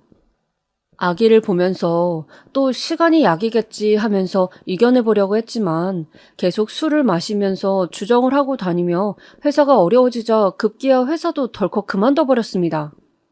그리고 매일 술에 의지하기 시작했어요. 그것도 차라리 혼자 조용히 술만 먹고 말면 그만인데 고주망태가 되어서는 항상 저에게 시비를 거는 것이 문제였습니다. 당신은 뭐가 그렇게 잘났어? 어떻게 매사 그렇게 다 네 멋대로야? 무슨 말이에요? 아니, 내가 실수 한 번 한 걸 가지고 남자가 한 번쯤 한눈 팔 수도 있지. 그런 거 가지고 왜 그렇게 화를 내고 나를 사람 취급을 안 하는데. 실수요? 더 이상 말하기 싫으니까 술 먹었으면 조용히 자요. 봐봐, 너 사람 취급 안 하네. 진짜 해도 너무한 거 아니야? 그렇게 남편과 싸운 날 다음 날에는 저도 미안한 마음도 들고 어차피 이혼할 생각도 없는데 더 틀어져서는 안 되겠다 싶어 내키지 않는 요리를 하는 등 남편과 그럭저럭이라도 지내려고 노력했습니다. 그런데 제가 이런 좋은 말을 하면서 남편에게 요리를 해줘도 남편은 한번 기분이 틀어지면 계속 시비를 거는 것이었어요. 여보, 내가 여보 좋아하는 갈비찜 해뒀어요. 요즘 제가 좀 신경을 못 써서 죄송해요. 아, 그래? 갈비찜? 전 그러면 한 그릇 줘봐. 여기 어서 드셔보세요. 아우, 짜. 이걸 음식이라고 한 거야? 집에서 놀면서 제대로 하는 게 뭐야 도대체? 당신 방금 그걸 힘들게 만든 건데 무슨 말을 그렇게 해요? 그러면 나가서 돈 벌어오는 것보다 어려워? 지금 회사 관두고 내가 압박이 얼마나 심한지 알아? 요리 하나 제대로 못해. 저는 기가 막히고 코가 막혔습니다. 제가 아무 말도 못하고 눈물을 흘리자 남편은 제 꼴이 보기 싫다며 박차고 밖으로 나가버렸어요. 그리고 그 후 3일간을 집에 들어오지 않았죠. 저는 집에서 왜 우리 부부 사이가 이렇게 되었을까 생각하고 또 생각해 보았습니다. 그런데 아무리 생각해도 뭐가 문제인지 잘 알 수가 없었어요. 저는 아무것도 실수나 잘못을 한 것이 없었거든요. 그런 생각들을 하자 한없이 우울해졌습니다. 그리고 그런 우울한 순간에 내 결혼 생활의 유일한 의미는 바로 자식이었죠. 똑똑하고 착하게 잘 커가고 있는 내 아들. 그렇게 저는 어쩌면 껍데기만 부부의 형태를 유지한 채로 살아가고 있었습니다. 그 후 남편은 한동안 집에서 놀더니 하고 싶은 일이 있다면서 제가 말리는데도 빚을 내더니 사업이랍시고 화장품 판매를 시작했어요. 그런데 남편이 판다는 화장품은 조금 다단계 같은 느낌의 회사였습니다. 방문을 하면서 고객 한 명 한 명에게 판매를 하는데 남편 밑으로 직원들이 들어오면 남편이 무슨 인센티브를 받는다고 했어요. 그래서 남편은 사업을 설명한다는 둥 하면서 없는 형편에 양복을 빼입고 중고차까지 뽑아서 번지르르하게 차리고 다니면서 약속이 있다고 집에 잘 들어오지 않았습니다. 그리고 사업이 잘 되기만 하면 당신은 그때부터 나한테 할 말 없을 거라며 큰 소리를 치더군요. 그 말과 달리 가져다 주는 돈은 오히려 회사 다닐 때보다 줄었고 들쭉날쭉했습니다. 결국 저도 어쩔 수 없이 다른 소일거리를 찾아야 했습니다. 아들은 점점 더 커가고 학원이며 뭐며 다달이 나가는 돈은 많아지고 있었으니까요. 친정 부모님께 사정을 말씀드리자 엄마는 시장에 있는 점포 가게 일을 그럼 같이 하자고 말해주셨어요. 그래서 저는 틈틈이 시장으로 가서 야채를 사고 팔면서 아르바이트를 했습니다. 그런데 그러다가 친정 부모님 건강이 나빠지셨어요. 두 분이 함께 고속도로를 타고 어디 다녀오시다가 오중 추돌 사고가 크게 나는 바람에 허리가 많이 상하신 것이었습니다. 엄마는 특히 조금만 무리를 하면 허리가 많이 아프다고 하셨어요. 병원에 가서 무슨 주사를 맞았더니 낫는 듯 하더니만 몇 달이 지나니 또 아프다고 하시고 야채 나르는 일도 힘들어 하셨습니다. 저는 최대한 엄마 가게 일을 제가 다 하려고 했지만 저도 저 혼자 하기에는 힘이 벅찼죠. 그러다가 마침내 엄마가 드러누워 버리셨습니다. 아빠 역시 혼자 가게를 이어갈 형편은 안 된다며 저에게 권리금을 얼마라도 준다면 그냥 네가 가게를 운영하게끔 넘기겠다고 하셨어요. 저는 차마 부모님께 돈이 하나도 없고 매달 살아가기에 급급하니 권리금 없이 넘기라고 말할 수가 없었습니다. 부모님이 그동안 고생해서 이어가던 점포였으니까요. 그런데 그렇다고 제가 돈을 마련할 길도 없었죠. 그래서 주변 지인들한테 혹시 권리금을 잘 내고 가게를 인수할 사람이 있는지 찾아봐 달라고 부탁을 했습니다. 그랬더니 우리 아들과 같은 학교 친구 엄마였던 동네 부동산을 하시는 엄마가 아는 분이 이 가게에 관심을 보인다며 연결을 해주셔서 결국 부모님은 권리금을 받고 가게를 넘기게 되었죠. 그 권리금이 바로 부모님의 노후 자금이 될 것이기 때문에 제가 보태드릴 수 없는 형편인지라 그나마 좀 마음이 덜 무거웠습니다. 그 후로 저는 다른 아르바이트를 찾으면서 부모님을 한 번씩 보살펴드리러 다녔어요. 반찬과 식사를 좀 챙겨드리고 들여다봐드리고 하루를 시작해 적당한 아르바이트를 찾았어요. 한동안은 마트도 다니고 또 한동안은 쇼핑백 접기나 인형 눈알 붙이기 등 아무나 쉽게 할 수 있는 일 위주로 일을 구했죠. 제가 별다른 기술이나 학벌이 없었기 때문에 어쩔 수가 없었어요. 생활이 너무 빠듯했어요. 아이는 어느새 훌쩍 자라 고등학생이 되어 있었죠. 저는 우리 아들만큼은 남들 다 하는 것처럼 대학 입시에 필요한 학원도 다니고 싶은 만큼 다니게 하고 또 대학 등록금 걱정도 안 하게 해주고 싶었어요. 그런 뒷바라지를 조금이라도 더 하고 싶었기 때문에 자식도 한 명만 키운 거고요. 그런데 상황이 너무 안 좋은데 아들은 곧 고3이 되는데 저는 속이 바짝바짝 타들어갔습니다. 식당 일이 돈이 세다고 하던데 식당 일을 구해볼까 하는 생각도 들었어요. 그런데 원래 체력이 약하다 보니 전에 잠깐 했던 청소일도 너무 힘들어서 못 견뎠었는데 식당 일을 할 수 있을지 걱정이 좀 앞섰습니다. 친정 부모님은 아파서 누워 계시고 시댁은 요즘 신우가 고깃집을 차린다고 해서 오픈 준비가 한창이었어요. 명절 때 같이 전을 부치면서 신우 언니가 요즘 어떻게 지내냐고 하시길래 제 상황을 대충 말씀드렸죠. 안 그래도 남동생이 회사 그만뒀다길래 어떤가 물어보고 싶었다며 신우는 소일거리를 찾는다면 원하는 시간만큼 일하게 해줄 테니 오픈하는 내 고깃집에 와서 일을 했으면 한다고 하더군요. 돈은 섭섭지 않게 넣어주겠다고 했습니다. 저는 제 사정을 좀 봐주면서 고깃집 일자리를 주겠다는 신우의 말이 그때는 참 고마웠습니다. 실제로 신우가 다른 가게에서 일하는 돈보다 20만 원 정도를 더 챙겨주기도 했고요. 그렇게 저는 난생 처음 고깃집 일을 해보게 되었습니다. 신우의 고깃집은 오픈하고 한 달 동안은 정말 눈코 뜰 새 없이 바빴는데 신우는 이 가게를 오픈하기 전 유명 고깃집에 찾아가 돈을 주고 비법을 배워왔다고 했습니다. 그리고 동네 고깃집에서 저는 일을 배우기 시작했습니다. 그 고깃집은 한우 전문점이었는데 한우에 칼집을 내서 스테이크처럼 두툼하게 굽는 것이 별미였습니다. 멀리서 그 고기 맛을 잊지 못해 찾아오는 손님들이 많다고 했죠.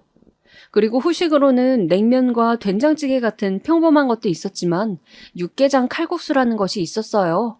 아주 매콤하고 통통한 칼국수 면발이 한우와 환상의 궁합을 보여주고 있었죠. 신우 역시 주력 메뉴로 한우 스테이크 메뉴와 칼국수를 내세웠는데 여기에 한 가지 더 주력 메뉴가 있었습니다. 아무래도 한우만 처음 하다 보니 가격도 너무 세고 돼지고기를 찾는 손님들도 많아서 오겹살 메뉴를 추가한 것이죠. 그리고 나중에 술안주로 돼지 껍데기를 찾는 분들도 많아 결국 돼지 껍데기로 유명한 가게로 가서 껍데기 양념 비법을 배워 그것도 메뉴에 추가를 했습니다.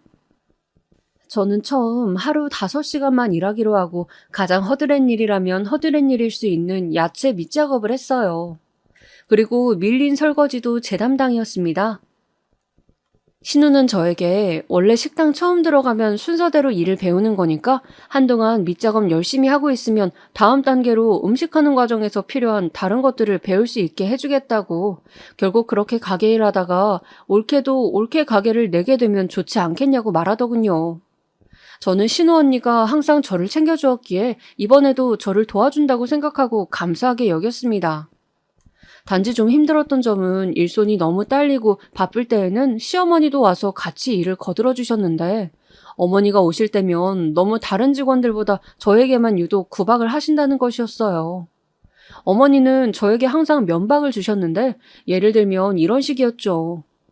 제가 힘들게 설거지를 마치고 다른 일을 하려치면 일일이 무슨 감독관이냐 그릇 상태와 주방 상태를 살피고 꼭 한마디를 하시는 겁니다. 얘 설거지하고 싱크대에 물방울이 몇 방울 튀었잖니? 아직도 이런 것도 깔끔하게 뒷마무리 못하니? 아잉, 손주가 대학생이 다 되어가는데 우리 아들 늙어서 밥이나 얻어먹을란지 모르겠다. 아휴. 그리고 또 어떤 날은 하루 종일 양파도 까고 감자도 깠더니 몸이 너무 아파서 주방 구석에 간이 의자에 앉아 잠깐 쉬고 있던 중이었어요. 시모가 와서 그러시더군요. 아니, 다 늙은 나도 이렇게 일하려고 돌아다니는데 너 지금 뭐 하니? 지금 신우 가게라고 막 놀고 대충 일하는 거니? 다른 직원보다 돈도 더 챙겨준다고 하던데 다른 직원들이 보면 어떻게 생각하겠니? 얼른 일어나질 못해? 네, 어머니. 제가 양파 까다가 허리가 너무 아파서 그만. 죄송해요. 저는 어머니가 그런 구박을 하실 때마다 말할 수 없이 서러웠지만 참고 또 참으면서 견뎌야 했습니다.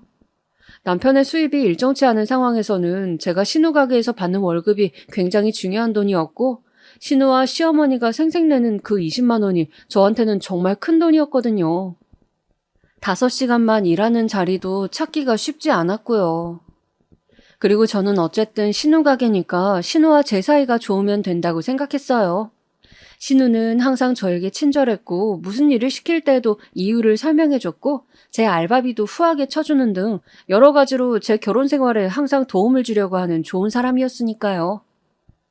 그런데 오랜만에 쉬는 날 친한 고향 친구를 만나 사는 이야기를 하는데 친구가 문득 그런 말을 하는 것이었어요. 너 사람들이 왜 시금치도 싫다고 시댁이라고 하면 치를 떠는지 아니? 그런 말이 있어? 웃기다. 시금치도 안 먹는데? 그럼 내가 볼 때 너네 신우가 똑똑한 거야. 너를 자기 손아귀에 잡아두려고 그러는 거지. 너 생각해서 잘해주는 게 아닐걸? 아니야. 우리 신우는 그런 분 아니야. 얼마나 내 걱정을 해주는데. 나 고깃집에서도 일도 하게 해주고. 생각해봐. 네가 지금 그 가게에서 하는 일이 어찌 보면 가장 힘든 일이라니까. 말만 좋게 하고 다 너 부려먹으려는 수작이라고. 결국 신우 마음속에는 내 동생 위하는 마음이 있는 거지 널 위하는 마음이 있겠니? 핏줄이 얼마나 강한데. 신우한테 너무 의지하지 말고 경계를 해야 돼. 저는 친구의 말을 들으면서도 우리 신우는 그렇지 않다고 생각했어요. 그런데 결국 친구 말이 맞고 제 생각이 더없이 순진했음을 저는 알게 되었죠. 어느 날 집으로 가려고 가게에서 퇴근 준비를 하고 있는데 신우가 갑자기 안 좋은 얼굴빛으로 저에게 와서는 미안한데 자기가 급한 일이 생겼으니 가게 마감 좀 해달라고 하는 거였습니다. 마감까지는 3시간이나 더 남아 있었어요. 제가 아들 때문에 조금 그렇다고 하니 신우는 오늘만 좀 부탁한다고 하면서 뛰쳐나가 버리더군요. 저는 무슨 일인지 말도 없이 갑자기 그러시니 기분이 좋진 않았지만 그러려니 하면서 그냥 넘어가려고 애썼어요. 그렇게 서빙도 하고 음식도 나르고 마감 준비를 하고 가게 문을 닫고 집에 갔더니 글쎄 남편이 얼굴이 피투성이가 되어 자고 있는 것이 아니겠어요? 저는 너무 놀라 남편을 흔들어 깨웠습니다. 여보, 이게 무슨 일이야, 어? 술집서 시비가 붙어서 좀 싸웠어. 뭐라고? 당신 나이가 몇인데 술집서 시비가 붙어? 저는 남편이 더없이 한심했습니다. 남편은 본인이 사고를 치고 나면 항상 들은 척도 하지 않고 입을 꼭 닫아버리는 경향이 있었어요. 도대체 왜 그러는 건지 알 수가 없었죠. 사람 속이 답답해서 미쳐버릴 때까지 한번 해보자는 건가 그런 생각이 들었습니다. 하긴 소리를 지르거나 짜증을 내면 그것도 그것대로 싫기는 했어요. 생각해보니 그냥 저랑 남편이 성격이 안 맞는 건가 싶네요. 참, 결혼이라는 게 왜 이렇게 어렵고 생각대로 안 되는지, 특히 남편이란 작자는 왜 이렇게 남보다도 못한지. 남편은 무슨 내용인지 몰라도 술집에서 시비가 붙어 그걸로 고소를 당했다고 했습니다. 그쪽에서 합의금을 요구한다고 했어요. 저는 어이가 없어서 나는 그 돈 못 주니 알아서 하라고 했죠. 결국 또 신우가 나서서 남동생 치닥거리를 했습니다. 신우는 나한테 그냥 술자리에서 사소한 시비가 붙은 거니까 내버려두라고 자신이 합의금도 마련하고 알아서 하겠다고 했어요. 저는 이번에도 신우 신세를 지는구나 하면서 고마워했죠. 그런데 운명의 장난인지 아니면 하늘이 저에게 뭔가를 알려주려고 한 것인지 제가 출근하지 않는 날 가게 직원용 탈의실에 제가 항상 가지고 다니는 카드 지갑을 실수로 놔두고 온 것을 알게 되어 저는 볼일을 보러 나가면서 가게에 들르게 되었어요. 제가 쉬는 날이면 시모가 일을 도와주러 종종 나오신다는 것을 알고 있었는데 막 가게 앞에 도착하자 신우와 시모가 나누는 이야기 소리가 들렸습니다. 저는 문을 막 밀고 들어가려다가 그 목소리에서 뭔가 이상한 내용을 듣게 되었어요. 그래, 그 여자와는 잘 정리하기로 한 거지? 시모의 목소리였습니다. 엄마. 그냥 재미로 좀 만났던 건데 유부녀랑 하필 놀아가지고. 암튼 그 남편이 그렇게 좁혀놨으니 지도 속은 좀 풀렸는지 고소한 거 합의금 받고 취하겠다 하더라고. 아이고, 우리 아들 마음고생 심했겠네. 하긴 근데 나는 그 맘 이해한다. 마누라라고 있는 게 푹 퍼진 꼬락서니 좀 봐라. 내가 남자라도 다른 데 눈 돌아가지. 맨날 축 처져서는 무슨 옷도 걸레짝 같은 걸 걸치고 죽상을 하고 있는 꼴이라니. 그래도 올케가 순진해서 그냥 좋게 넘어가서 다행이지, 엄마. 이런 일이 있는지 알아봐. 올케가 아무리 순진하고 착해도 그냥 안 넘어갈걸. 그냥 안 넘어가면 지가 돈이 있어 뭐가 있어. 그냥 참고 사는 거지 뭐. 할 수 있는 거나 있어? 그래도 엄마 그냥 모르는 게 나아. 혹시 눈 돌아서 이혼한다고 설치면 골치 아파. 나도 엄마도 제 호랍이 되면 뭐 삼시세끼 밥 챙기면서 치닥거리 할 거냐고. 아휴, 그건 그렇다. 암튼 잘 해결됐다니 다행이지 뭐. 저는 갑자기 내가 무슨 드라마의 주인공이 된 건가 싶고 눈앞이 아득했습니다. 그토록 저에게 잘해주던 신우가 실은 속으로 저런 생각을 하고 남편이 바람펴서 생긴 문제들을 해결해주고 있었다뇨. 그날 급한 일이 있었다고 간 것도 제 남편이 바람핀 여자의 남편에게 맞아서 연락을 받고 간 거였습니다. 형님은 저를 기만하고 철저히 속였습니다. 그 순간 저는 너무도 제가 한심하고 바보 같았습니다. 지금껏 속으면서 당하고 산 것이라니 하염없이 눈물이 흘렀어요. 앞으로 어떻게 해야 하지? 당장 고깃집을 출근하지 않으면 우리 아들 이제 한 달 뒤에 대학 가는데 등록금이며 뭐며 신우가 보너스로 챙겨주겠다고 한 돈도 있는데 그 돈을 포기할 수도 없고 그렇다고 저렇게 사고를 치고도 모른 척 거짓말만 하는 남편을 믿을 수도 없고 저는 눈앞이 막막했습니다. 어떻게 하면 좋을까요? 인생을 살아가면서 위기의 순간이 온다고들 하죠. 한동안 저는 마음을 잡지 못하고 방황했어요. 그저 가게에 나가면 아무 말도 하지 않고 신우가 하라는 일만 하고 조용히 퇴근을 했고 집에는 늦게 들어갔습니다. 집으로 돌아가는 저의 손에는 항상 소주나 맥주가 비닐봉지에 담겨 있었죠.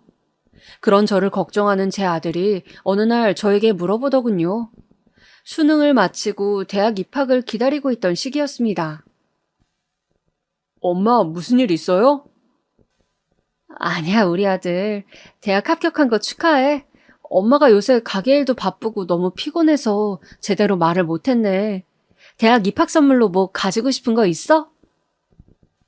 엄마, 저 아무것도 필요 없어요. 그리고 고모가 뭐 해준다고 해도 안 받아도 돼요. 그냥 제가 학자금 대출받아서 알아서 할게요. 아들은 마치 제 마음을 알고 있다는 듯 그렇게 어른스럽게 말을 하는 것이었어요. 저는 이제 대학생이 되는 아이가 엄마를 너무 걱정하는 것이 가슴이 아파서 아들에게 막상 아무 말도 하지 못하고 그날 밤 혼자 베개를 끌어안고 참 많이 울었습니다.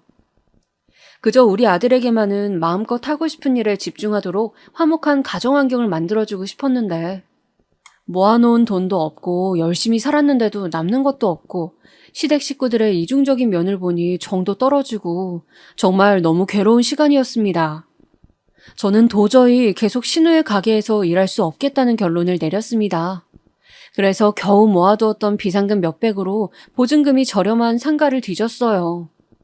다행히 인근 아파트 옆에 있는 상가 건물 지하에 작은 백반집과 돈가스집 등 저렴하게 식단가가 형성된 곳이 있었죠. 저는 신우의 가게에서 배운 육개장 칼국수를 메인 메뉴로 하는 국수집을 해보려고 마음을 가졌습니다. 그래서 차근차근 부동산 계약을 하고 중고로 식당에 필요한 것들을 들여놓고 있었어요. 그런데 어느 날 사고가 터지고 말았습니다. 아들이 대학 입학을 앞두고 사고 싶은 것이 있다면서 고모한테 연락을 해서 저도 알바 좀 시켜달라고 서빙 한번 해보고 싶다고 해서 저는 아들과 함께 출근을 하고 있었어요. 아들은 저보다 더 오래 근무를 했죠. 주로 홀에서 서빙하는 것이 아들 담당이었습니다. 젊고 싹싹한 제 아들은 가게에서 인기가 많았습니다. 조카 덕분에 장사가 더 잘 된다고 신우도 흡족해할 정도였습니다. 제가 봐도 까만 앞치마를 두르고 훤칠한 외모의 아들이 서빙을 하는 모습은 멋져 보였습니다. 그래서인지 가게에는 여자 손님들이 점차 늘고 있었죠. 주로 저녁 장사가 주력이었는데 아들이 알바를 나오는 화요일, 목요일이면 점심시간에 근처 회사 여직원들로 빼곡한 모습을 볼 수 있었습니다. 그렇게 점심시간이 더 바빠지자 시모도 더 가게에 자주 나오기 시작했습니다. 나이가 많으셔서 일을 하시기보다는 카운터를 보시면 신우가 더 일을 할 수니 오시는 모양이었죠. 그러던 어느 날, 그날은 이상하게 점심에도 저녁에도 너무 손님이 많았어요. 너무 일손이 딸리고 정신이 없어서 저도 하루 종일 주방 안에서 뛰어다녀야 할 정도였습니다. 그런데 그렇게 장화를 신고 막 뛰다가 저는 그만 바닥에 미끄러져 버렸어요. 정말 악소리가 날 정도로 아프더군요. 어디라고 해야 할까요? 골반하고 다리가 이어지는 부분, 그곳을 너무 심하게 삐는 바람에 너무 다리 전체가 쑤시는 것 같았습니다. 안 그래도 무릎 관절도 안 좋다고 했었는데, 저는 주방에 설거지가 쌓여 있었지만 도저히 설거지를 할 엄두가 나지 않고 다리 전체가 너무 옥신거리듯이 쑤셔서 잠깐 주방 간이 의자에 앉아 있었습니다. 통증이 너무 심해서 숨을 고르고 있었어요. 그런데 얘, 너 지금 뭐 하니? 밖에서 바빠 죽는 거 안 보여? 설거지는 안 하고 왜 놀고 있어? 시모였습니다. 카운터를 보고 계시는 줄 알았는데 주방 입구에서 저를 노려보고 계시더군요. 시모의 째지는 고함 소리가 온 가게를 울렸습니다. 저는 이번만큼은 몸이 너무 아프기도 했고 어차피 시모는 내 생각은 요만큼도 안 한다는 생각에 저도 모르게 속마음을 말해버리고 말았어요. 어머니, 저 도저히 몸이 아파서 못하겠어요. 죄송해요. 조금만 쉴게요.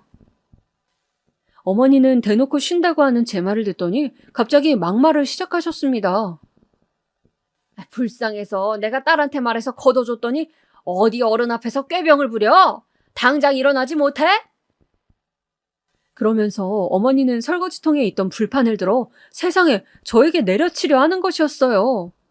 저는 너무 놀라서 그만 그 자리에 몸이 굳어버리고 말았습니다. 이게 뭐 하는 짓이에요? 눈을 질끈 감고 불판에 맞을 것을 각오하고 몸을 움츠리고 있었는데 뜻밖의 아들의 목소리가 들렸습니다. 눈을 살그머니 떠보니 아들이 제 앞을 가로막고 불판을 잡고 있었어요. 제 아들이 저의 방패가 되어 저를 지켜주고 있었던 것이죠. 그 모습을 보는 제 눈에는 눈물이 고이기 시작했습니다. 오다 가다 만난 사람들도 아니고 가족이라고 할 수 있는 사람들끼리 도대체 왜 이렇게 힘들게 서로를 상처 입히고 지내는 건지 너무 마음이 아팠어요. 할머니, 엄마가 아빠 때문에 얼마나 마음고생이 심한지 아세요?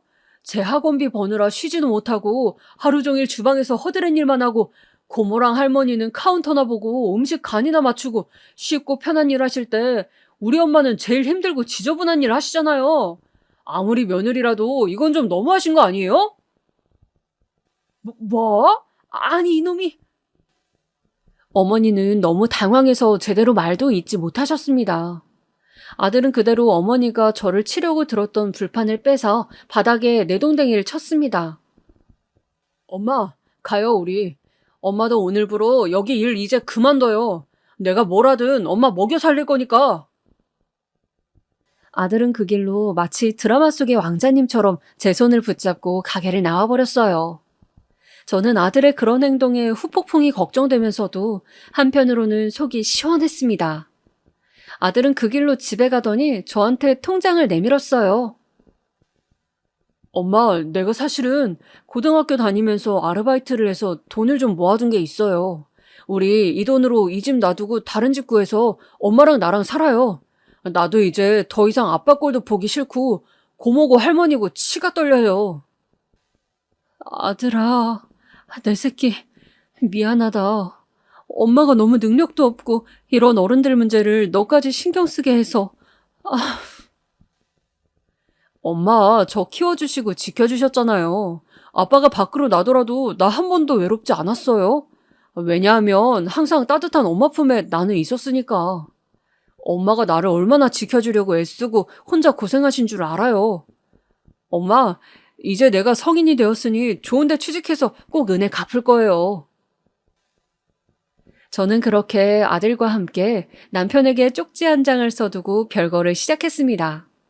쪽지에는 제가 그동안 당한 부당한 대접에 대한 이야기와 몰래 바람핀 부분들에 대해서 이제 더 이상 용서할 수 없으니 합의 이혼을 할 것인지 소송을 할 것인지 정하라는 말이 써 있었죠.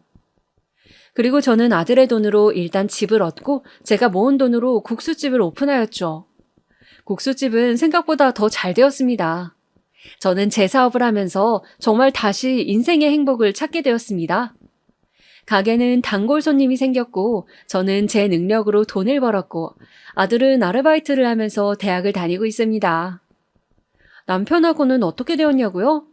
남편은 술을 마시고 재결합을 원하는 연락을 하지만 저는 계속 이혼을 안 한다고 하면 그냥 소송을 진행할까 생각 중입니다. 신우고 시모도 이제 와서 저에게 장문의 문자를 보내며 속인 것은 미안하다고 하지만 저는 이제 그들에게 더 이상 순진하게 속지 않을 것이거든요. 겨우 찾은 저의 행복을 이제 다시는 포기하지 않고 살아갈 생각입니다. 여러분도 살면서 이중적으로 앞에서는 잘해주고 뒤로는 다른 말을 하는 사람들을 조심하시길 바랍니다. 저처럼 당하지 마시고요. 오늘 들려드린 저의 이야기 어떠셨나요? 이제 저녁에는 제법 선선한 계절이 되었네요. 곧 가을이 올 모양입니다. 제 이야기 들어주신 모든 분들 오늘 하루 즐겁게 보내시길 기원하면서 저는 이만 제 사연을 마치고자 합니다. 지금까지 들어주셔서 감사합니다.